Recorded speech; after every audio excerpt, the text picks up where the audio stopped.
My name is Eleanor Whitmore. I'm 68 years old, and I used to manage a library in the heart of London.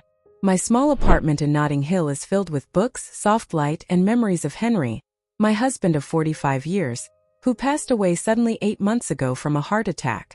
The silence in the apartment has been heavy ever since, a constant reminder of the life we shared, and the routines that now feel painfully empty. Every morning I still pour tea into Henry's favorite cup, and I wind the Patek Philippe watch he gave me years ago. A watch that wasn't just a timepiece but a vessel for memories. Each tick feels like a whisper from him. Each sweep of the hands a heartbeat I can no longer feel in person. That watch had always been special. Henry had bought it when James was born, working extra months to save every penny. Over the decades it became more than jewelry. It became a symbol of our family, of time spent together, and of the love that held us through life's ups and downs. I wore it every day, not just as a memory of Henry, but as a reminder of what it meant to be loved so deeply. But today that fragile sense of connection was shattered. I was in the kitchen, sunlight streaming through the window, when James walked in. His leather jacket gleamed under the soft yellow light, and his expression carried that familiar mix of arrogance and entitlement. "Mom, don't make a fuss," he said coldly. "The watch has been sold." My heart stopped. "Sold?" I asked, my voice barely steady. I needed money for our Maldives trip with Sophia. Sophia, his wife, barely looking up from her phone, smirked and said, "Eleanor, holding on to objects isn't healthy." The casual cruelty in her tone cut deeper than I expected. That watch was more than an object. It was Henry, it was James' birth, it was decades of memories. And now it was gone, sold by my own son for a luxury vacation. In that instant, I realized that the betrayal I feared only in whispers and small doubts was now glaringly real. This wasn't just about money. It was the beginning of a revelation that would uncover secrets far bigger than a watch. If you're still listening, we want to sincerely thank you for spending your time with us. Truly means a lot. We'd love to know, where in the world are you watching from? Drop your country in the comments and let's see how far this message has reached. If you haven't subscribed to the channel yet, I highly recommend doing it now so you won't miss any of our upcoming stories. These aren't just ordinary stories, they're filled with meaningful life lessons that can inspire, teach, and stay with you long after the video ends. Hit that subscribe button and join our growing community. The moment James announced that he had sold Henry's watch, I felt as though the floor had dropped beneath me. I stood frozen in the kitchen, my hands gripping the edge of the sink, trying to steady the shaking that had begun in my fingers. The sunlight from the window, which usually made the tea steam glow like gold, now only highlighted the coldness in the room. James, my own son, looked at me with a smirk that I had never seen on his face before. Not during childhood squabbles, not during teenage rebellions, not even when he had once accidentally scratched my car. This was different. This was calculated indifference. "Mom, don't make a fuss," he said again, his tone sharp, almost rehearsed. "The watch has already been sold. I needed money for our trip to the Maldives with Sophia." His words hung in the air, a mixture of arrogance and entitlement that made my chest tighten. The Maldives? A luxury vacation?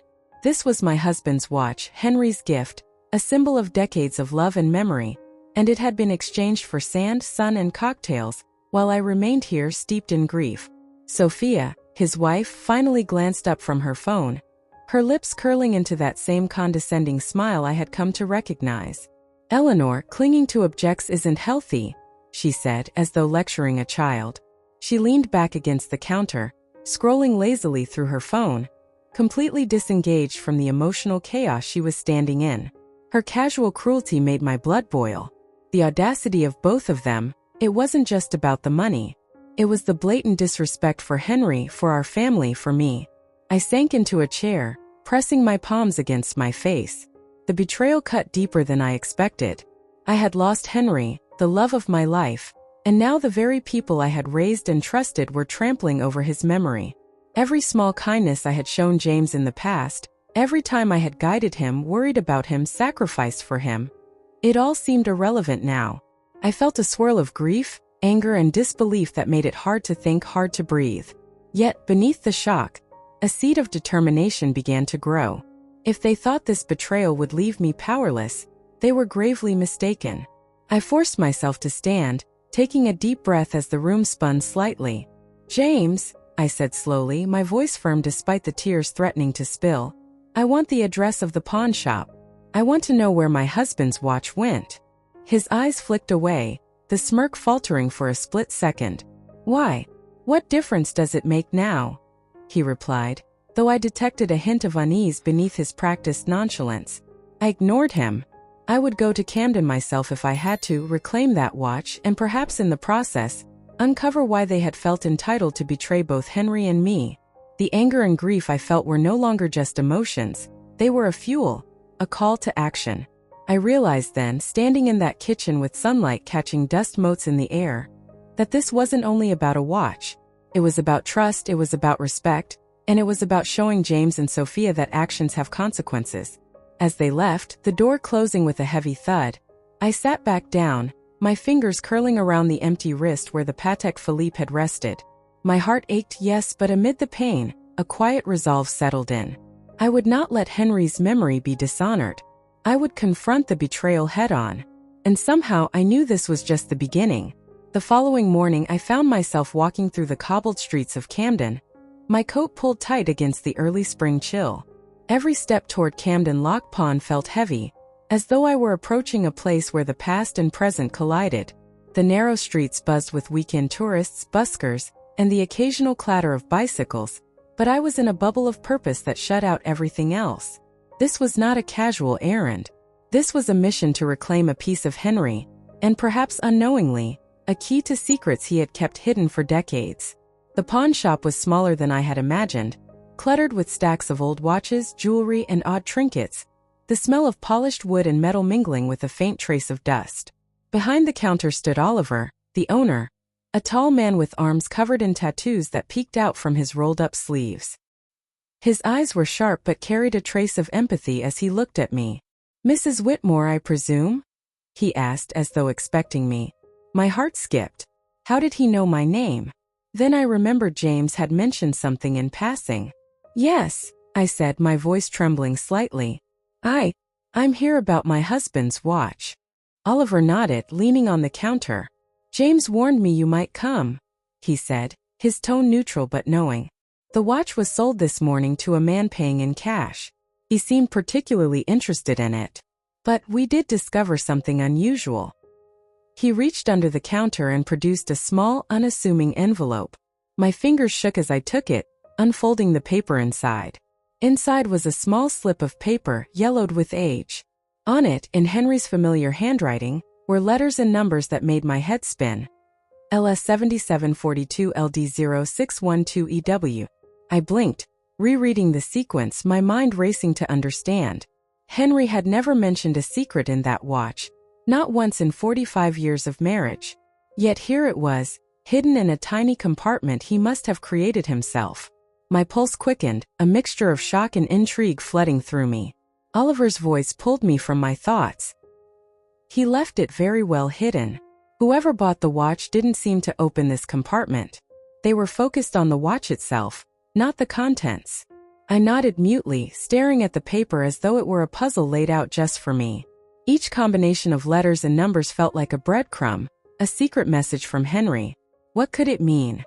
A safe? A code? Or something else entirely? For the first time in months, I felt a spark of excitement threading through my grief. This was Henry reaching out from beyond the grave, in his quiet, meticulous way. A piece of him was still here, guiding me, teasing me, daring me to discover what he had concealed. It was thrilling and terrifying at once, like holding a map to a treasure I had only glimpsed in dreams. I tucked the paper carefully into my coat pocket, thanking Oliver, and stepped back into the sunlight. The air felt sharper now, alive with possibility. I had come looking for a watch, but what I found was far more profound. A mystery, a secret, a part of Henry I had never known existed. The betrayal of James and Sophia had led me here. Yes, but it had also opened the door to a revelation I could never have imagined. My hands still shook, my heart still ached, but beneath it all was a burgeoning sense of determination. Whatever Henry had hidden in that watch, I would uncover. I would understand. And I would honor him no matter what lay ahead. The road to truth had just begun. Back in the quiet of my apartment, The slip of paper from Henry's watch trembled in my hands. I sat at the small oak desk where Henry used to pore over his accounts, the same desk where we had celebrated birthdays, anniversaries, and even the smallest victories in life. The sequence of letters and numbers, LS 7742 LD0612EW, stared back at me, cryptic yet somehow familiar. I ran my fingers over the ink, tracing the curves of Henry's handwriting, trying to decipher what he had hidden. My heart pounded with a strange mix of anticipation and fear. Hours passed as I scribbled, cross-referenced, and pieced together Henry's clues. Slowly a pattern emerged.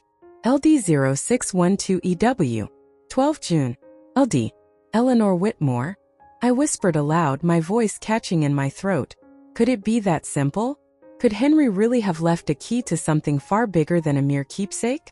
My hand shook as I reached for my laptop, fingers hesitating over the keyboard. This felt monumental, almost sacred, and I was terrified of what I might find. With bated breath, I navigated to a private banking portal in Geneva, a bank Henry had used in whispers and half-jokes, a place I had never even imagined held anything for us. I entered the sequence as the username and used the date we met, December 6, 57, as the password. My breath caught. The screen flickered, and then, account balance, £4,200,000. I stared at it, unable to move, unable to believe. £4,200,000, hidden away for decades, untouched, carefully protected. Henry, ever meticulous, had built this secret not for himself, but for me. Every penny we had ever argued over, every minor dispute about saving versus spending, every small tension that had crept into our lives, it had all been overshadowed by this hidden fortress of security. My mind reeled as I scrolled through the account history. Deposits dating back to the late 1980s, some labeled as inheritances from Henry's father, others coded as property investments. It became clear that Henry had been quietly building a reserve, anticipating that someone might one day try to take advantage of me. And then a chill ran down my spine as I noticed transactions flagged with unusual activity. Could James and Sophia already know about this? Were their ambitions already directed toward my inheritance? Then I saw the video. Henry had recorded it himself, a few months before he died. The screen showed him in his study, his hair slightly graying, his eyes tired yet resolute. "Eleanor," he said, his voice wavering, "if you're seeing this, I'm no longer here. I've long suspected that James has his own plans, dangerous plans, and that Sophia may be complicit. This account, it is meant to protect you, to ensure that our family's legacy isn't stolen. You must not trust appearances. You must trust what you see with your own eyes." Tears blurred my vision as I continued to watch. Henry spoke of debts. James had racked up over £200,000 in gambling. Debts he had hidden with lies and manipulation. The video revealed conversations he had recorded, showing James and Sophia plotting ways to wrest control of family assets. There were discussions of convincing me to sign documents, statements about my diminishing capacity, and strategies to access the hidden funds. Henry's foresight was extraordinary. Every precaution he could take, he had taken. I sat back in my chair, trembling, a mixture of grief, anger, and awe crashing over me. All these years I had believed Henry to be cautious, perhaps secretive, but now I understood the depth of his love. His life had been devoted to protecting me, not just in the mundane sense, but in a way that required cunning, planning, and courage. He had anticipated betrayal, foreseen danger, and yet had carried this burden silently, never letting me suspect a thing. A sense of resolve began to build in me, tempered by sorrow.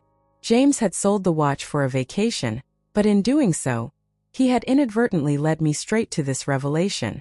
His greed had triggered the unearthing of Henry's most precious secret. And now, with this knowledge, I was no longer powerless.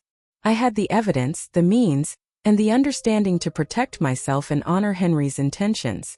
For the first time since Henry's passing, I felt a spark of hope. Not joy, not relief, but the quiet, steadfast determination that comes when you realize that the truth is finally in your hands.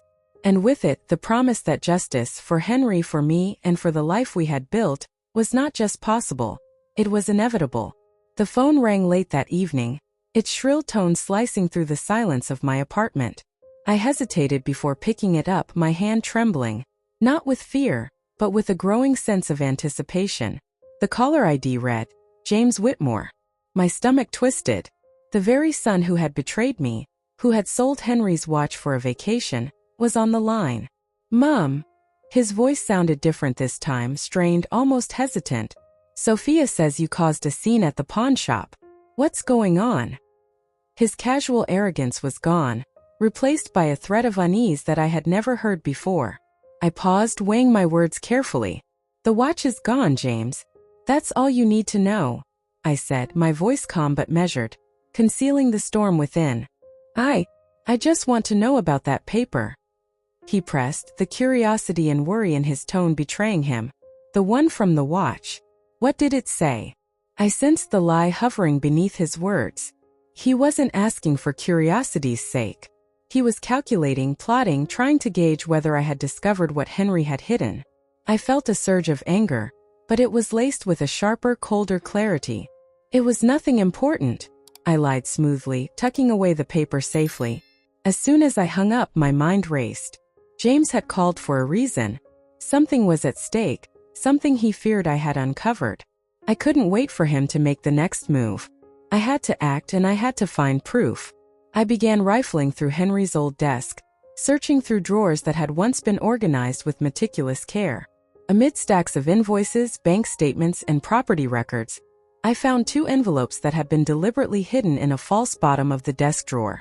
One was from Marcus Reed, a private investigator Henry had hired years ago. The other was from an old solicitor, long retired but still meticulous. My hands shook as I opened the first letter. Marcus had been following James for months, documenting every suspicious transaction, every unexplained withdrawal, and every meeting with questionable contacts. The report was detailed, almost frightening in its thoroughness.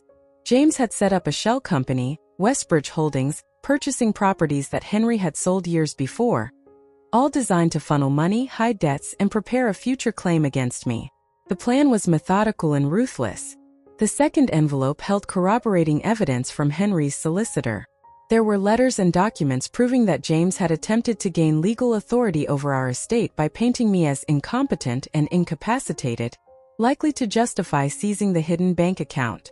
Every page I read revealed the depth of their betrayal. Sophia's hand was visible in all of it, counseling James, pressuring him to act, manipulating situations to ensure I remained unaware and vulnerable. Shock and disbelief hit me first, a cold wave that left me nearly breathless. How could my own son, my flesh and blood, plan something so calculated? How could the woman I had welcomed into our home encourage such deceit? The questions spun in my mind, mingling with grief for Henry, the man who had anticipated every danger, and anger at the audacity of their betrayal. Then, as the initial storm of emotions subsided, a sense of resolve began to take root. This was Henry's final gift to me. Not just the hidden account, not just the evidence, but the chance to fight back, armed with irrefutable proof. The tools were there. The path was clear. And I was not about to let greed and manipulation prevail. I sat down at the desk, organizing the files and reports into a single stack. Every word, every document, every recorded conversation Henry had gathered became a weapon. I could feel my pulse steady, my anger crystallizing into strategic clarity. I would confront them, not with emotion but with evidence. I would reclaim what was ours, not merely to recover money, but to assert the dignity Henry had worked to protect, to honor the trust he had placed in me, and to ensure that James and Sophia could not escape the consequences of their actions. By the time I leaned back in my chair, exhaustion mingled with determination. The betrayal had been staggering, the revelation shocking, but in the aftermath of the discovery, a new power coursed through me. James had underestimated me, underestimated the depth of Henry's foresight, and the strength he had instilled in me over decades. Tomorrow, I decided, the reckoning would begin. The confrontation would not be about shouting or pleading. It would be precise, controlled, and devastating. The time for secrecy and deceit was over. And as I looked at Henry's watch on my wrist, now empty of its hidden paper, I felt a surge of connection to him, a quiet assurance that I was exactly where I needed to be, armed with truth, clarity, and a resolve no betrayal could break. The tension in the apartment was palpable when Sophia appeared the following morning, flanked by 2 sharply dressed lawyers. Amelia Harper and Charles Lane. Their polished shoes clicked against the hardwood floor, echoing through the quiet space like an ominous drumbeat. Sophia, radiant in a designer blouse and skirt, carried herself with that same haughty confidence that had always made me uneasy. But today her smile was forced, brittle, as though she had rehearsed it 1,000 times and yet could not fully hide the underlying fear. "We're here to discuss your financial arrangements, Mrs. Whitmore," Amelia said, her tone syrupy but laced with steel. "We are concerned for your mental health. It might be in your best interest to sign over certain authorizations to James to ensure proper management of your estate." Charles leaned in, placing a thick folder on the coffee table. "Failure to comply could result in a formal declaration regarding your capacity. We only want what's best for you," he said, glancing pointedly at Sophia, who offered a rehearsed, sympathetic nod. My heart pounded, a storm of anger, disbelief, and sorrow swirling within me. For a moment, I felt the familiar ache of helplessness, the same one I had felt when James sold Henry's watch. But then I remembered the documents I had discovered: Marcus Reed's reports, Henry's meticulous evidence, the letters from his solicitor, and the videos revealing James and Sophia's conspiracy. A sense of calm determination settled over me. I was no longer vulnerable. I was prepared. "Thank you for your concern," I said, my voice steady, firm. "But I am fully aware of my capacities. And I am also aware of attempts to manipulate and deceive me regarding my own estate." I opened the folder I had prepared, sliding copies of Marcus Reed's investigation across the table. The lawyer's expressions flickered with unease, but I continued, unfazed. "These documents," I said, gesturing to the evidence, "show financial misconduct, deception, and attempts to coerce me into surrendering my rights. They include James' gambling debts, fraudulent company structures under Westbridge Holdings, and documented collusion with Sophia to misrepresent my mental state. This evidence has already been submitted to the authorities." Amelia's mouth tightened, and Charles shifted uncomfortably. Sophia's carefully constructed composure cracked for a brief moment, a flicker of panic crossing her face. I could see it. My resolve had unsettled them. They had assumed that fear, intimidation, and charm would silence me. But I held the upper hand now, and I knew it. Within days, the London Financial Crime Unit had launched a full investigation. Officers arrived at James' apartment and the offices of Westbridge Holdings, seizing computers, records, and financial statements. The meticulous trail Henry had left made their work straightforward. Every suspicious transaction, every hidden account, every attempt to manipulate or conceal assets was documented. The authorities moved swiftly, and soon James and Sophia found themselves under intense scrutiny. Throughout it all, I felt a strange mix of vindication and serenity. Watching the consequences unfold, I realized that justice was being served, not through vengeance, but through the truth that Henry had painstakingly preserved. The betrayal that had once left me paralyzed with grief was now met with the measured, relentless force of evidence. The system was working, guided by the meticulous care Henry had invested in protecting me. A week later, I received the final confirmation. James had been charged with financial fraud and elder abuse, while Sophia faced charges for conspiracy and manipulation. The properties and accounts under Westbridge Holdings were frozen, evidence secured, and legal action formally underway. I was no longer at the mercy of deceit and greed. The law, guided by the truth, had tipped the scales. Sitting alone in my apartment that evening, I traced my fingers over the edge of Henry's Patek Philippe watch. The watch, once sold and lost, had led me to the truth. The secret he had left, the evidence he had prepared, and the foresight with which he had protected me, all of it converged to bring justice and closure. Tears pricked at my eyes, not from pain, but from a profound sense of relief. For the first time in months, I felt the stillness of peace settle over me.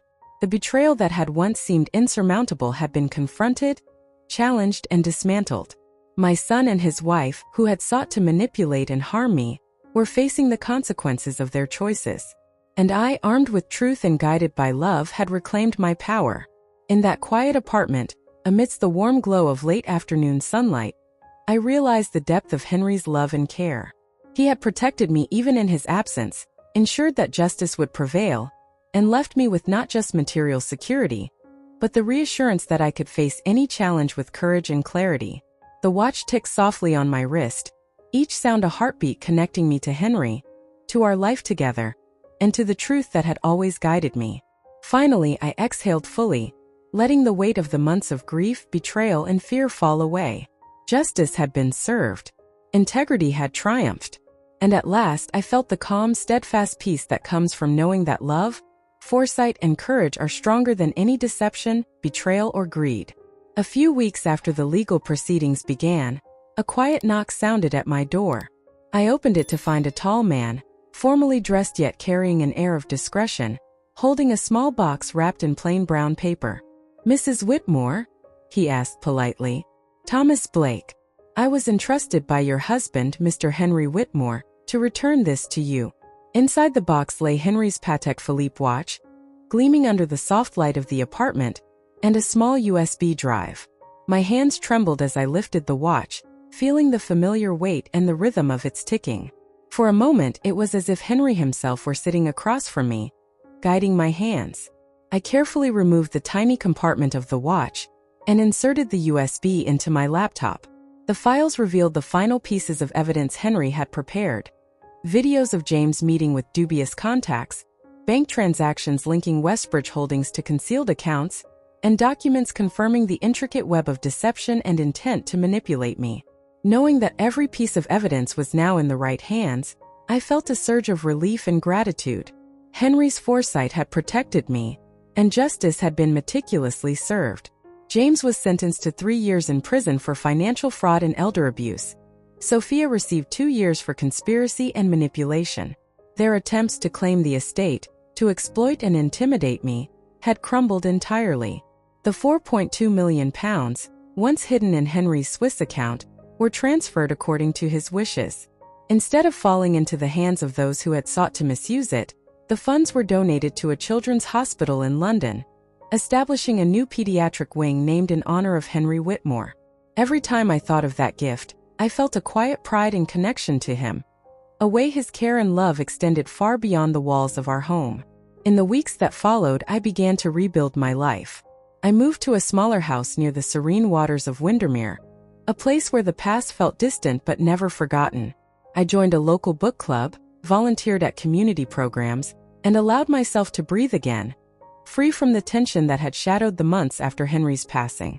One afternoon, my granddaughter Lily, bright-eyed and warm, visited me. She embraced me tightly, apologizing for the ways she had been isolated by Sophia's manipulations. We laughed, cried, and shared stories, bridging the gap that had grown between us. As I held Lily's hand and watched her curiosity about the world, I felt the calm and steadfast peace that Henry had always wanted for me. The watch ticked softly on my wrist, each beat a reminder of his protection, foresight, and enduring love. The pain of betrayal had transformed into strength. The weight of grief had evolved into clarity. I had faced deception and manipulation, uncovered secrets, and ensured that justice prevailed. Looking out at the sunlight reflecting off the gentle waves of Windermere, I understood that life moves forward, even after heartbreak. Trust and love, carefully nurtured, can outlast betrayal. Henry's legacy wasn't just the wealth he had hidden. It was the courage he had instilled in me, the wisdom to see through deceit, and the peace to embrace life again. And for the first time in months, I truly felt it. The quiet, profound serenity of a life reclaimed, a heart protected, and a family rebuilt. One step, one connection, one truth at a time. Looking back on everything that happened, I've realized that life teaches us its deepest lessons in the most unexpected ways. One of the most powerful lessons is that true love is often a quiet, protective force. Henry's love wasn't loud or showy. It was meticulous, careful, and devoted entirely to keeping me safe. It reminded me that love isn't always about grand gestures. Sometimes, it's about safeguarding those we care for in ways they may never even notice. I also learned the importance of facing betrayal head-on. Discovering that James and Sophia had plotted against me was painful, but pretending it didn't exist would have left me powerless. By confronting the truth, gathering evidence, and taking action, I reclaimed control over my life and my legacy. Another vital lesson is that family isn't defined solely by blood. True family is those who respect, support, and value you, not those who manipulate or exploit your trust. This understanding has helped me rebuild connections with Lily, my granddaughter, and cherish relationships that truly matter. I've also learned that material possessions, while meaningful, cannot replace the value of emotional bonds and trust. The watch, the money, the accounts, they were tools that revealed truth, but the real treasure was the love, foresight, and care behind them. Finally, life has taught me the strength of perseverance and steadfastness. Standing firm, even when others try to intimidate or deceive you, is what ultimately ensures justice and inner peace. If Eleanor's journey touched you, please like, share, and subscribe for more real-life stories of resilience and human insight. I'd love to hear from you. Share your own experiences of betrayal, protection, or family challenges in the comments below. Every story reminds us that courage and truth can prevail, even in the most difficult circumstances.